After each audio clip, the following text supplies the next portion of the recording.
Et donc du coup, alors tu as mis un peu la main à la pâte, sur tout. Est-ce que tu peux nous expliquer un petit peu comment est-ce que ça s'organise une de tes journées et comment est-ce que tu t'es organisé en termes d'équipe? Ouais, alors, j'ai alors moi, j'organise plutôt à la semaine et je dédie, alors dans mon business model, je dédie, plus ou moins une semaine, enfin une journée à chacune des tâches. En l'occurrence, le lundi, je suis plutôt sur la logistique, sur la gestion du stock, les arrivages, la mise en ligne des produits, et cetera, et cetera. Le mardi, je suis plutôt sur la partie commerciale, c'est-à-dire que les discussions avec les partenaires, les commandes de produits, la mise en place d'actions de communication avec les marques partenaires, etc. Le mercredi, je gère plutôt la partie communication, donc mon plan de com, tous les emailing, les influenceuses, etc., etc. Le jeudi, on est plutôt sur la partie partenariat. Alors là, c'est l'affiliation, la presse, toute cette partie-là. Et le vendredi, je fais plutôt stratégie et comptabilité. D'accord, OK. Je suis organisé un petit peu comme ça. Voilà. Après, au niveau de l'équipe, j'ai une personne qui s'occupe du SAV et du community management. Comme ça, en fait, elle peut répondre sur tous les supports, en fait. Parce que, bon, enfin, sauf le téléphone, puisque celui-là, c'est moi qui le fais, mais en fait, on peut avoir du SAV partout. Donc, du coup, voilà, je trouve que c'est bien de rassembler les deux. Après, j'ai une personne qui s'occupe de la... J'ai une personne qui s'occupe de la communication et une personne qui s'occupe des partenariats marques avec moi. Voilà. Et après, j'ai une personne qui s'occupe du site. OK. Voilà. OK, donc c'est des full-time ou c'est des, Non. Alors, OK. j'ai donc un mi-temps sur le SAV. Bon, après, j'ai plein de petits partenariats, par exemple avec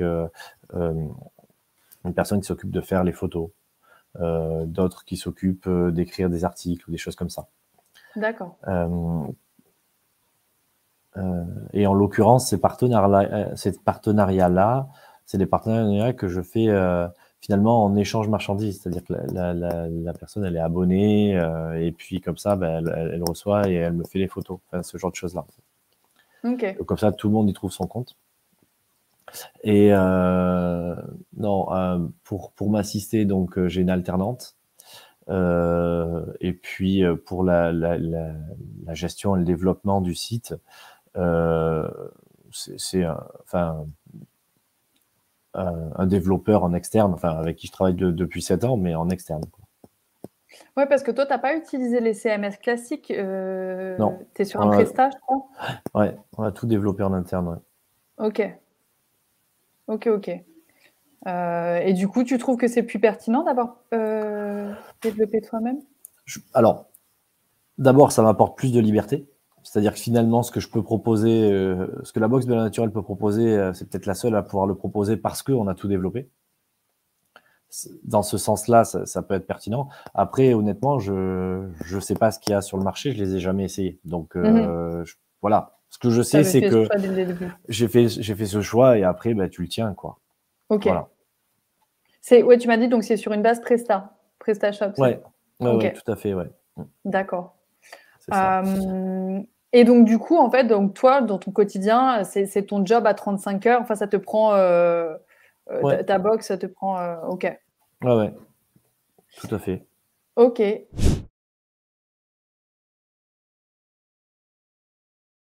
Donc toi qui es maintenant dans ce secteur-là depuis 8 ans, moi je suis souvent approchée, par des personnes qui, il y a beaucoup la question de, heu, trouver la bonne idée de box. Toi maintenant qui es là depuis longtemps, est-ce qu'il y a des sujets, qui te sembleraient pertinents à être plus développés, sur lesquels il y a encore de la place, des idées, qui seraient à créer? Bah, enfin, disons que je ne vais pas raisonner comme ça. La façon dont je raisonne, c'est que il faut avoir un boulot qui te plaise. Et donc, si tu veux travailler dans quelque chose qui te plaît, ben, regarde ce que tu aimes et essaye d'aller vers ce que tu as envie, en fait. C'est plutôt ça, c'est-à-dire que moi, d'un côté, c'est mon boulot à plein temps, mais je suis content de me lever chaque matin pour le faire, en fait, parce que j'aime bien ce que je fais. Et je trouve que c'est cette partie-là la plus intéressante dans ce boulot-là. Si tu te mets à ton compte, c'est pour faire quelque chose qui te plaît, quoi. Et après, dans des idées, je pense que des idées, il peut y en avoir plein. Bon, bien souvent, ça va pas être des idées généralistes, enfin voilà, quoique. Mais il faut surtout que ça coïncide avec peut-être un domaine d'expertise ou en tout cas un domaine qui plaît énormément à la personne qui va le créer parce que clairement, elle va passer du temps là-dessus, quoi. Moi, je peux discuter pendant des heures avec des nanas sur des cosmétiques et maquillage et j'en connais plus qu'elles. Ah ouais? D'accord, Ah ok. ouais. Forcément, au bout d'un J'imagine. moment, Ouais. voilà. Ouais, Mais c'est sûr. voilà, ça surprend toujours quand voilà, au cours d'une soirée, tu commences à discuter comme ça surprend. Comment ça se fait, qui c'est ça? Il n'y a pas grand monde. Enfin voilà, il y a pas beaucoup c'est un peu atypique, quoi. C'est Mais vrai. voilà. D'ailleurs, vous n'avez pas de demande pour les hommes? Si, vous devez avoir des clients hommes de toutes les façons, vu que vous Non, faites, non? non. Alors, D'accord. des clients hommes, on a des hommes attentionnés qui font des cadeaux à leurs femmes. On a des clients hommes dans ce sens-là. Après, D'accord. des box hommes, voilà. J'ai eu quelques demandes, mais pas de clientes en fait, hein. C'est plutôt les copains qui disent « Ah, mais pourquoi tu fais pas une box homme ?» Et j'ai essayé d'en mettre. J'avais fait un partenariat avec le groupe Naturcos, en fait, qui a couleur caramel, etc. Enfin bref, en l'occurrence, ils avaient sorti une jolie marque de cosmétiques hommes. Et je leur avais pris une vingtaine de box comme ça pour tester. Et on les avait mis, et en fait, je sais pas, ça a dû mettre 1 an pour partir, quoi, les 20 box.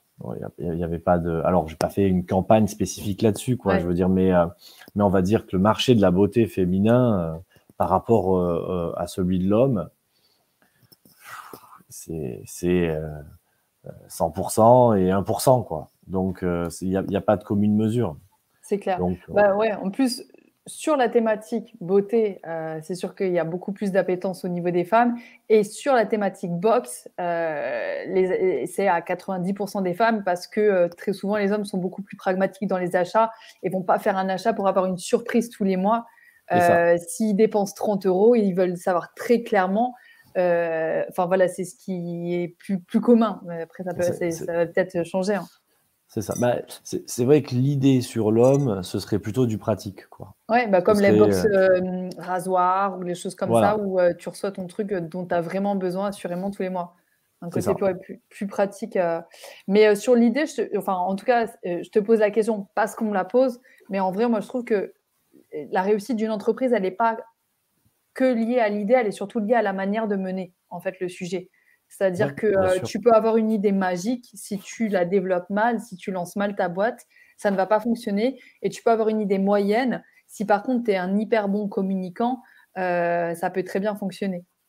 Tout à fait.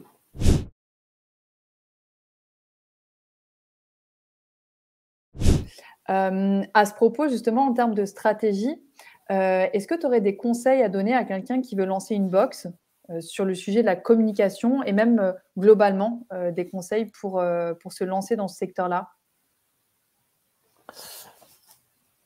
Bah, alors, je pense que le secteur de la boxe, c'est pas mal de gestion. Déjà, il faut avoir un plan où ben, en fait, tu as une bonne proportion entre tes achats, tes ventes, ton montage, ton point zéro. Voilà, déjà avoir une vision de ton business en fait. Pour, et peut-être même avant de te lancer, avoir écrit le chemin, comment tu vas faire pour arriver à ce point zéro. Et puis après, la route qui suit aussi, voilà, savoir où est-ce que tu vas. Ensuite, alors moi, je suis assez partisan de l'humain. C'est-à-dire que, je donne un exemple, mais que j'aime beaucoup. Je trouve que une marque qui a une communauté, une autre marque a une autre communauté, elles peuvent faire un jeu concours, par exemple, ensemble. Et comme ça, ben, elles font gagner un super lot parce que ben, des produits de l'une plus des produits de l'autre, ça va faire un super lot. Elles vont être complémentaires. Et leur communauté, en fait, elles vont s'échanger leur communauté. Et comme ça, les deux sont gagnantes. Et en fait, ce partenariat-là, en réalité, ça coûte rien. Ça coûte juste du temps. Et comme ce qu'on a déjà fait Et avec Voxelcy, on a déjà fait des concours ensemble qui ont été très profitables. Absolument, voilà, c'est ça. Ouais. Et je pense que ce type de partenariat, on peut l'imaginer, donc là, on l'imagine sur les réseaux, mais on peut l'imaginer en emailing, on peut l'imaginer avec des flyers, on peut l'imaginer avec plein de choses. Et rien que déjà ça peut être un moyen intelligent de se lancer à moindre coût, en fait. Voilà. Parce que on sait tous aujourd'hui que la publicité sur les réseaux, ou enfin voilà, que ce soit Meta ou que ce soit Google, ça fait des trous dans le budget, quoi. Mmh. Et à la fin de l'année, le grand gagnant, c'est pas vous, c'est eux. Ouais. Voilà. Et voilà, je pense que quand on se lance, si on se lance, enfin, qu'on n'a pas fait de grande levée de fonds et que notre objectif c'est pas, enfin voilà, de viser immédiatement l'international, ben, des pratiques comme ça peuvent être intéressantes, quoi. Mais je pense même que c'est intéressant tout le temps. Oui, effectivement. Ouais, effectivement, totalement. Et justement, donc toi tu as dû tester pas mal de choses en termes de communication. Si aujourd'hui, quelqu'un qui a peu de fonds, tu vois, qui a 2 000 € ou autre pour se lancer, qu'est-ce que tu le préconiserais de faire en termes de com pour un lancement?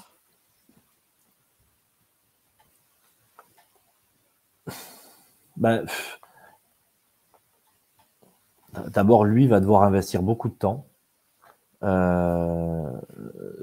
aller chercher finalement sur les réseaux tous les groupes spécifiques de son concept, en fait, hein, pour aller chercher la clientèle primaire. Et Les groupes Facebook? ouais, les groupes Facebook, les influenceurs ou influenceuses qui vont parler de ça, enfin, ça peut être sur Twitter, ça peut être sur LinkedIn, peu importe, en fait. À la limite, donc ça va être créer un univers là-dessus, créer du contenu autour de ça pour pouvoir se positionner quelque part comme expert, enfin en tout cas qui connaissent le sujet.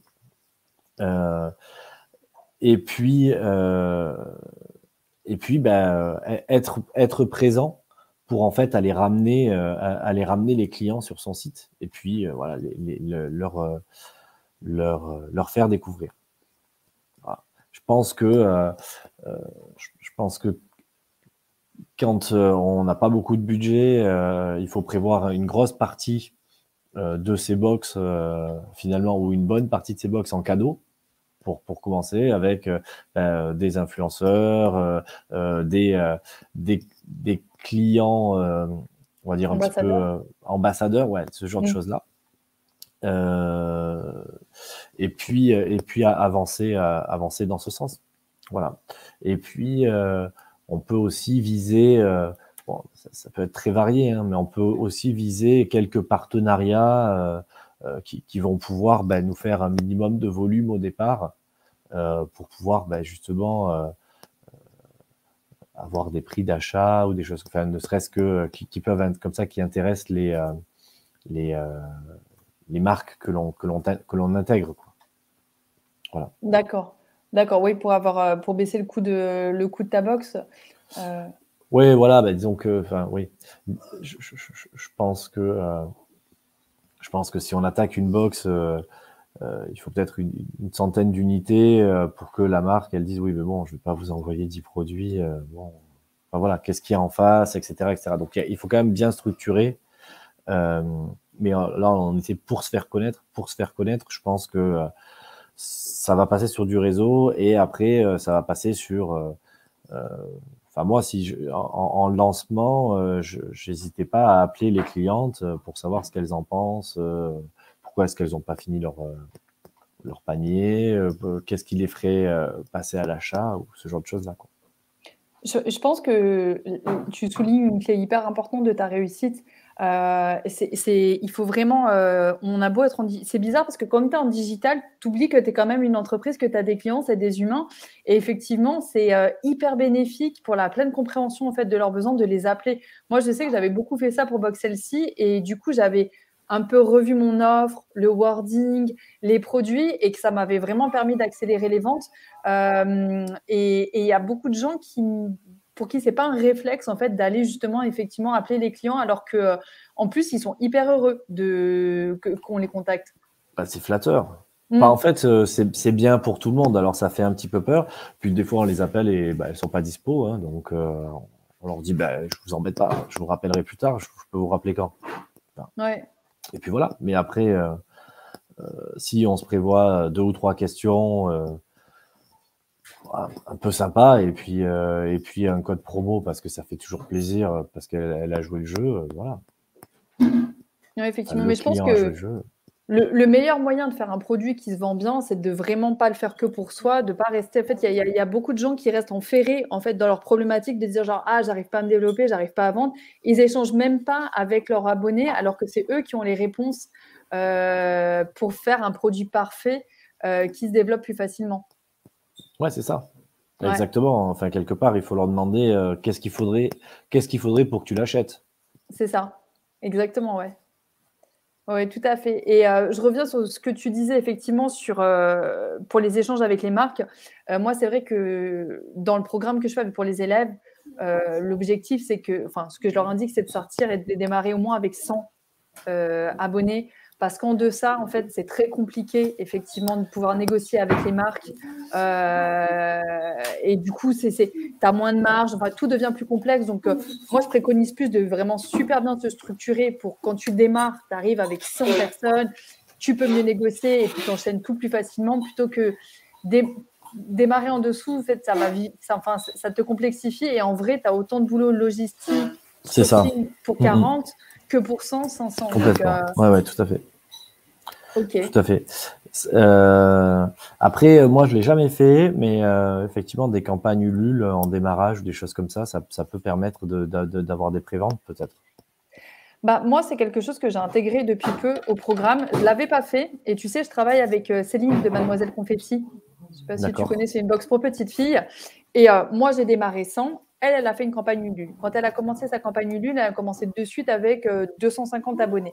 En fait, ce que je trouve qui est intéressant dans la campagne Ulule, c'est que on va plus facilement excuser une campagne qui n'est pas parfaite en termes de présentation avec quelqu'un qui explique quelle est sa démarche qu'un site internet plutôt moyen.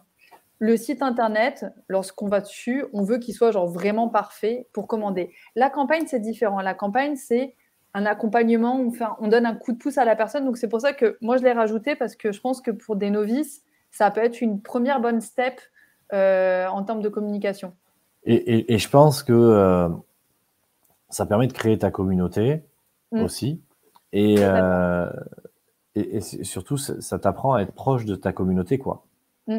Parce que, alors encore une fois, je l'ai jamais fait, hein, mais les retours que j'ai, c'est que finalement, les gens qui participent à ces campagnes Ulule, etc., c'est une communauté un peu plus active en fait que d'une manière générale. Bah, Céline, elle a des abonnés depuis le début, depuis sa campagne, qui la soutiennent parce qu'elles ont aimé la démarche et que effectivement, elles se sentent vraiment partie intégrante de la communauté. Voilà. Ouais. Non, voilà, mais et ça, je pense qu'effectivement, quand je parlais tout à l'heure du chemin, c'est bien que tu l'aies mis, dans ta formation, mais voilà, ça peut faire partie de la première pierre, quoi. Totalement. Bah, je trouve qu'en tout cas, ce qu'on voit, enfin, ce que je trouve qui ressort beaucoup de ton chemin, c'est et du développement en fait, parce que tu es quand même l'une des rares box qui existent dans la beauté depuis aussi longtemps et qui ne fait pas partie d'un groupe acheté par un grand média. Il n'y a pas beaucoup de box beauté en fait, qui ne soient pas liés au féminin ou à un magazine ou autre. Donc, un indépendant, c'est à quel point tu es attentif aux attentes de tes abonnés et à quel point en fait, tu es réactif pour justement faire des améliorations dans leur sens de leurs attentes pour tes produits. C'est vraiment top. Ouais, mais c'est pas fini, hein. On a une belle surprise là qui va arriver d'ici 15 jours là. D'accord, ok. Bah justement, j'allais en venir aux dernières questions et savoir justement quelles étaient les actualités de Belle au Naturel, qu'est-ce qui est à venir.